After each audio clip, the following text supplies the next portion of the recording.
If you're experiencing slow installation times for FIFA 24, follow these steps to speed up the process. This guide will help you optimize your installation experience. Step 1. Check system requirements.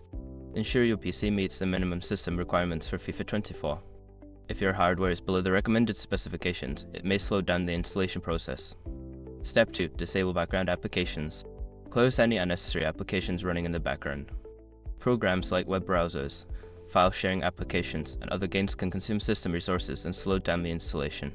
Step 3. Use a wired connection. If you're downloading the game, switch to a wired internet connection instead of Wi-Fi. A stable and faster connection can significantly reduce download times and improve installation speed. Step 4. Clear temporary files. Before starting the installation, clear your temporary files. Use the disk cleanup tool on Windows or a similar utility on other operating systems to free up space and improve performance. Step 5. Install on an SSD. If possible, install FIFA 24 on a solid-state drive SSD rather than a traditional hard disk drive HDD. SSDs offer faster read and write speeds, which can greatly enhance installation times. By following these steps, you should experience a quicker installation process for FIFA 24.